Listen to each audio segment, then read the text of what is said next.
Stream. Thank you. Good morning, everyone. Thank you. This is Public Health and Minority Health Disparities Subcommittee. Thank you for your flexibility. We are going to flip the agenda today. We are doing a briefing and a work session on Senate Bill 447. We are going to start with the bill, which we heard. This is Senator Lamb. This is the Emergency Medical Treatment and Labor Act, EMTALA. The Senate bill is the emergency pregnancy related medical conditions. As the bill came in, it was broader. It was more narrowly focused within the Senate. Erin, if you can talk to us about the bill, the amendments, and then you should also in your packet see that we got a letter from the hospital, from the Maryland Hospital Association, confirming that they are now neutral on the bill.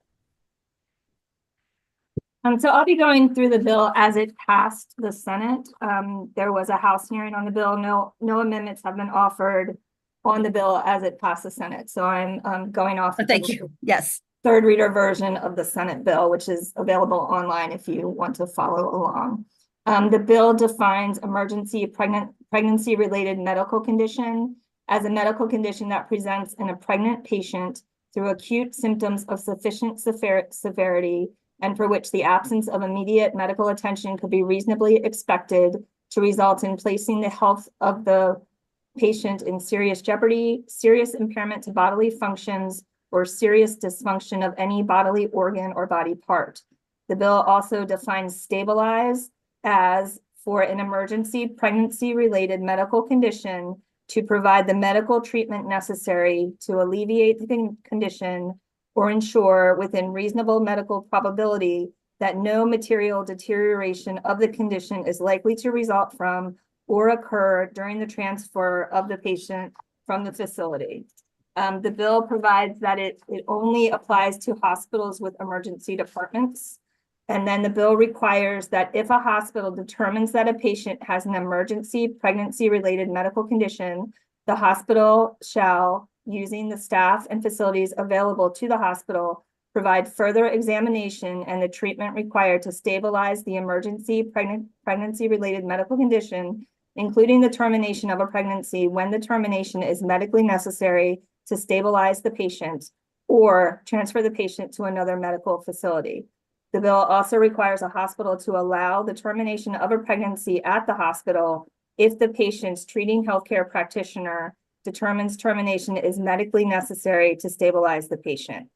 The bill provides that the hospital is considered to have met the requirements of the bill if after offering further examination and treatment or transfer to the patient or the patient's representative and informing the patient or their representative of the risks and benefits of further examination and treatment or transfer, a patient or the patient's representative refuses to consent to further examination or treatment, or the patient or the representative refuses to consent to a transfer to another medical facility. The bill requires a hospital to take reasonable steps to secure written informed consent to the refusal of an examination or treatment or transfer. And it also requires that if a patient has an emergency pregnancy-related medical condition that has not been stabilized, the hospital may not transfer the patient unless the transfer is done consistent with 42 USC 1395 DD, and that's the federal law. That's the federal EMTALA provisions related to emergency transfer of when I can read it. Emergency transfer for emergency medical conditions and women in labor. The further on in the bill, so a lot of the bill as introduced was struck because it was just simply putting all of EMTALA into state law. So the provisions in the Senate bill were narrowly drawn to explicitly just relate to women with emergency pregnancy-related conditions. The bill provides the hospital may not penalize or take other adverse action, including an action related to discharge, promotion, demotion, suspension, compensation, training opportunities, staff privileges, or admitting privileges against a treating healthcare provider if the provider refuses to authorize the transfer of a patient with an emergency pregnancy-related medical condition that has not been stabilized, or to a treating healthcare provider if the provider's treatment of the patient is consistent with the medical standards of care that in the provider's clinical judgment were necessary to stabilize the patient, or a hospital employee if the employee reports a violation. There's also a penalty provision in the bill that provides that a hospital that negligently violates the bill is subject to a civil penalty for a hospital with 100 or more beds, not more than $50,000 for each violation, or for a hospital with fewer than 100 beds, not more than $25,000 for each violation. The Senate amendments provided that the Department of Health must stay a final decision on a potential violation if there is an ongoing federal investigation regarding the same incident, that if a federal investigation results in a fine being imposed for the same incident, the department must subtract the amount of the federal fine from the maximum potential fine under that the department would have provided or imposed. The bill also provides that if a federal investigation under EMTALA results in a fine being imposed for the same incident within 2 years after the department imposes a fine under this bill, that the department must refund the hospital an amount equal to the amount of the federal fine. There is in the bill an amendment to the conscious clause as it relates to hospitals. The conscious clause as it relates to providers is not affected by this bill, but the conscious clause as it relates to hospital provides that except as provided in section 319-342.1 of this article, which is the new provisions of the bill that I just read, a licensed hospital director, or hospital governing board may not be required to allow within the hospital the performance of any medical procedure that results in artificial insemination, sterilization, termination of pregnancy, or to refer to any source for these medical procedures. And then it says that the refusal to allow or to refer to a source for these procedures may not be grounds for civil liability to another person or disciplinary or other recriminatory action against the person. Thank you, Erin. And you know, I know this is often a challenging topic, but the calendar is what it is. So I don't want to rush the discussion, but I do want to point out that one of the reasons this became necessary is because although EMTALA is longstanding federal law since 1986, the provisions around pregnancy-related medical conditions are not being uniformly enforced. So we did want to consider at least codifying those provisions in our state laws to give some uniformity and some assurances to our state, as well as ensuring that that we are not duplicatively penalizing our state facilities. So with that, let me open it up to questions. Again, this was already amended in the Senate, so we don't have amendments. We're just considering the bill as amended as it came over from the Senate. And I saw a hand from Delegate Rosenberg and then Delegate Hill. Let us assume that the federal law is changed so that in the near future, or there's a federal executive order or action by the Department of Health and Human Services, what's left of it, to adopt a provision that runs counter to Maryland law. I'm thinking out loud here. I would assume under the Supremacy Clause, we're bound to follow federal law. And who's best to answer that question? I know we've got our counsel, we've got Robin Elliott from the Public Policy Partners. Robin, could you go ahead and answer that? Do you have? Certainly. So I'm here on behalf of the Women's Law Center of Maryland. I think that's an interesting question, Delegate Rosenberg. I don't think there is a very clear answer. I think it depends on what kind of change might be enacted at the federal level. I think there's certainly different sort of pathways, an executive order versus federal legislation. But I will say in general, that states have always had the purview of being able to enact facility regulations. And so that runs the gamut of, requiring certain capital facility requirements, to staff. And so this is certainly within the normal purview of a state to enact this type of facility requirement. Thank you, But Robin. these are not normal times in terms of what the actions that are being taken. I understand your point and appreciate it, but I would just make the point that these are not normal times in terms of changes in public policy that are being proposed or enforced at the federal level. And I The appreciate best we it, can do is be Delegate. on guard, I guess. I think that's accurate. And I think again, having something in state law gives us some ability to at least consider it. And also gives our facilities some level of protection because we have put it in our state law. I saw Delegate Hill and then Delegate Chisholm. All right. Thank you, Madam Chair, and thank you, Aaron, for running through that. Robin, the question I want to follow up with is one I had during the hearing, which I understand what we're trying to do, and I support that. When I was asking, essentially this doesn't change what, say, a Catholic hospital would have been doing, 2 years ago, right?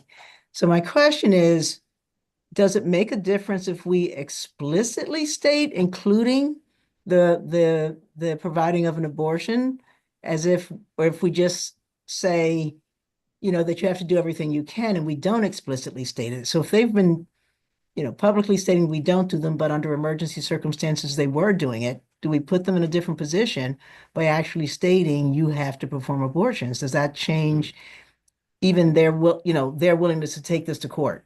And say that this is a conflict constitutionally on their religious freedom rights. I'm wondering why we have to state that explicitly. So I may have part of the answer, and then Scott from Senator Lamb's office may have additional information. So that the bill does state explicitly, and just so in case people are following along, it's on page 3, lines 15 through 16, and uses the terminology, the termination of the pregnancy, which is an abortion. My understanding is first that it is better for facilities, and then the general public's understanding of what a law or regulation does is to be transparent. And so this is this is the issue which has created controversy, so that it is from a standpoint of making sure it's clear to the public, it makes sense to sort of list it out explicitly. The other piece, and I think we had talked about this a bit during the hearing, is my understanding is that hospitals that are religiously affiliated do have policies in place that do state that they are provide abortion care in an emergency. So this bill is not counter to the existing policies, but it does give, by putting it in state law, the authority of the state to go in, and if there's an incident, to investigate and then take action if appropriate. And I'm sorry, that's probably a long answer. I was trying to, I think there are a lot of saying questions. without it being there, simply say you have to do, if all we said is you have to do everything with, that is everything possible to save the life of the mother, the child, whatever, to stabilize the condition, that the state wouldn't have a right to go in if an abortion had been the necessary thing and it wasn't performed. We don't have that right unless we explicitly state that includes abortion. So this is, it was not clear, and I think we have always relied on federal law as the way that this would be enforced. since federal law is being enforced now differently in regards to abortion care, I think that is, I don't want to speak for Senator Lamb. I know So let- Scott's here. I Right, think so, that's why Senator Lamb introduced. okay, let me ask, hey, Scott. So I guess my concern is, I- I don't have a problem being bold. My problem is I don't want to trigger a Hobby Lobby, right? I don't want to trigger, this goes in, and now they're taking us to court, and I don't know what the AGs have they've weighed in, but because we actually put that in there, if they have policies, they have policies. I would expect they wouldn't change their policies, because they already have them, and they're obligated by law to save the life. And we're now making a state law. You're obligated to do what you have to do to save the life, et cetera, and avoid bodily injury and all that stuff. So, but once we put it in there, now there's a cause. So can you address that question? Why you feel it's so important, or Senator Lamb feels it's so important to state it explicitly? Yeah, and I appreciate the question, Delegate Hill. A couple things. I think the big thing is what Robin kind of already mentioned, that we just want a level of clarity. The federal litigation that's going on, I think if you ask the hospitals, at least in the conversations we've had with the hospitals, they will tell you that, yes, they always believed in circumstances where it was necessary, EMTALA did include abortions, that if that was what was necessary to stabilize the patient, they had to provide that care. But the litigation that's going on federally really, at its core, boils down to the fact that abortion's not mentioned in EMTALA. And it's just lawyers fighting with other lawyers about whether or not that was the intent of Congress and those sorts of things. And so we just don't want that type of dispute to occur. Yeah, it is kind of the big. That's a very straightforward answer, because I was exactly concerned about what that does for litigation. And you're saying not having it may make us more subject to it than having it. Okay. And I will also point out that the bill as amended is not opposed by any hospital. So I think that that the hospitals are seeking clarity as well. So and we do have Natasha Mayhew here from the Hospital Association. But if you want to add anything additional, but. Yeah, thank you, Madam Chair.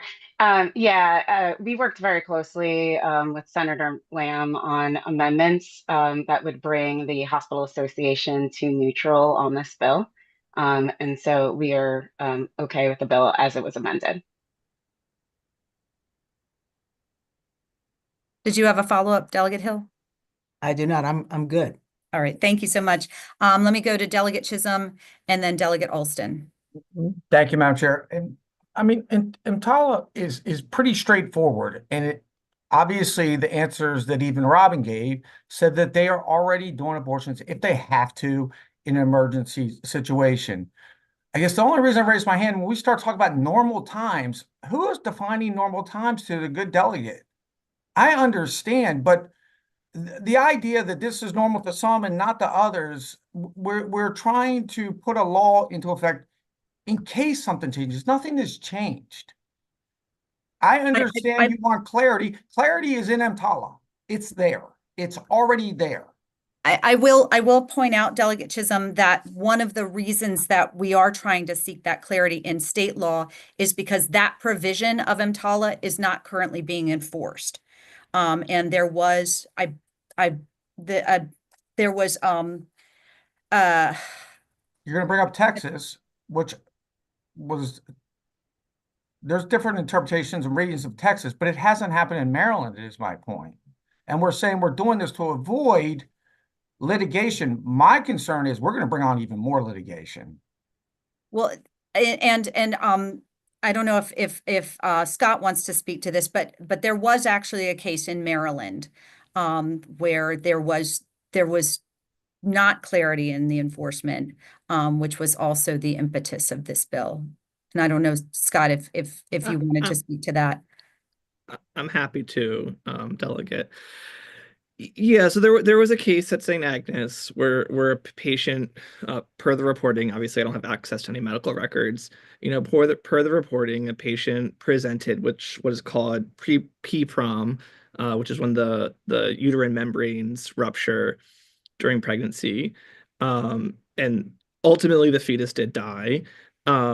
And the reporting in the press is that that patient's provider had to delay providing what was ultimately necessary care, and ultimately, as I said, the fetus did die, to that patient because of policies at St. Agnes prevented them from providing that care timely.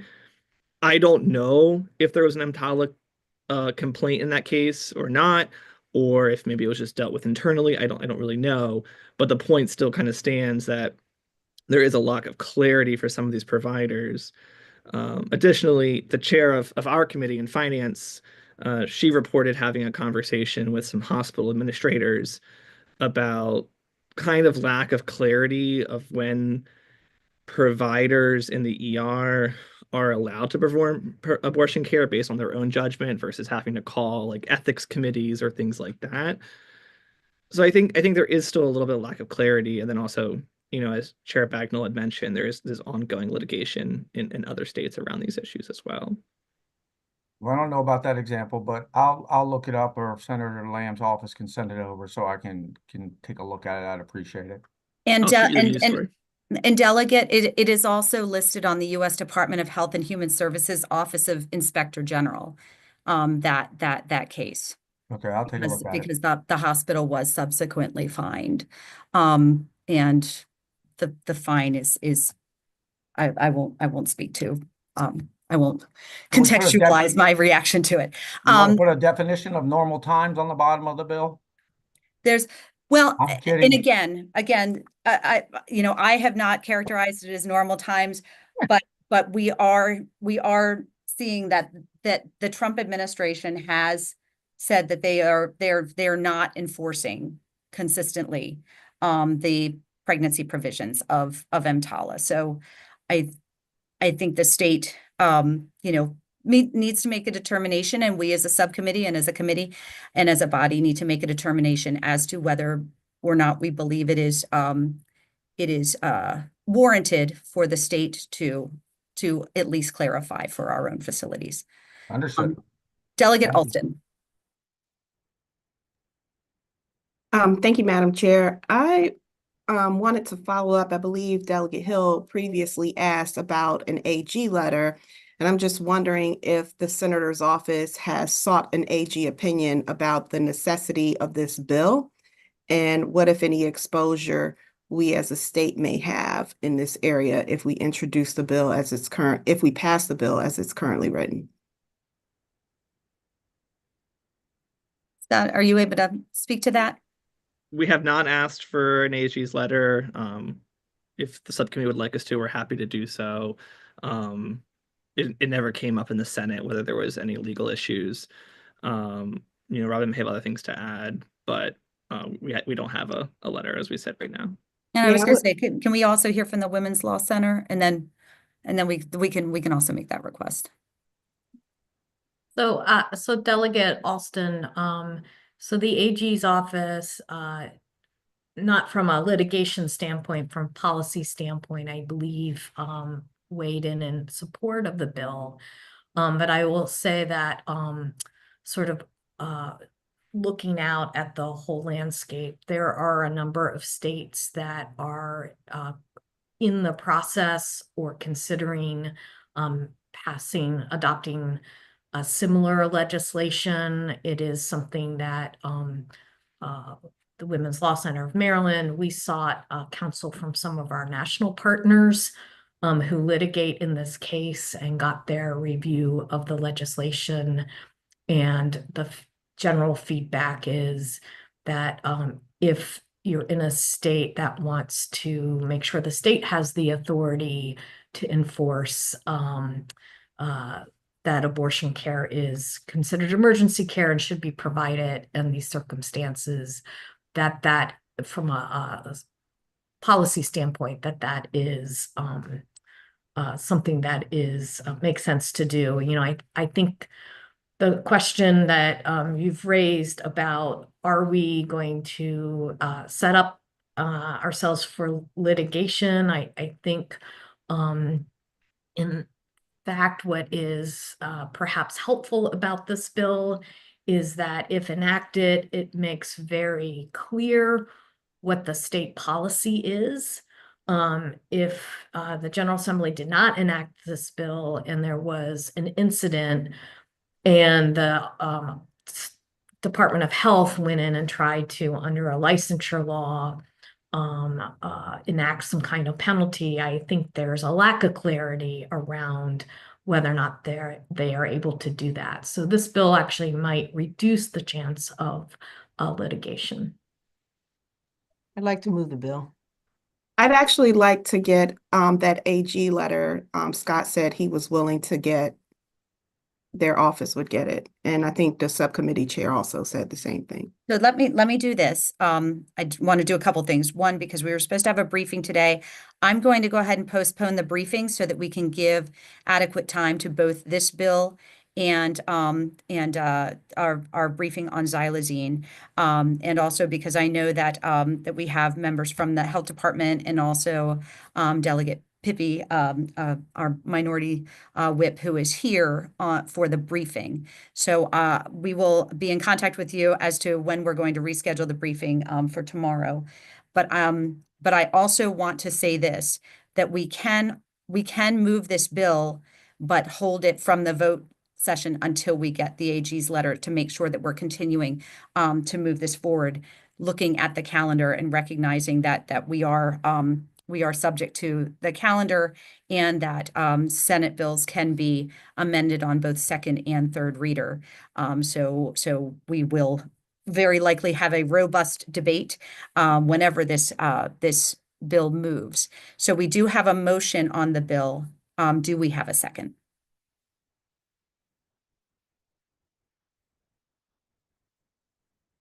Second. I would, All right, it has been moved and seconded. Let's go ahead and open it up to discussion. Madam Chair, if I may, I can't. Who's this button? Go ahead. You just muted yourself. Go ahead, Delegate. God bless technology. So I would be more comfortable having all of the information before we vote this bill. It's an important issue. I think we need to be deliberate in our actions and actually get the information from the Attorney General's office. It's only Tuesday, and I know time is short, but we can move things quickly when we need to. But I do think the guidance from the AG's office would definitely be instructive. As we have so many bills that often end up in litigation, we don't want to proceed incorrectly in this circumstance. And I would like to know whether or not this is actually needed from the Attorney General's office. I would feel more comfortable. I think if we could get that, then we could have a more unified stance going forward. That's it. Okay, thank you, Delegate. And so we do have a motion. We do have a second. Is there anyone else that wants to be heard on this bill, and or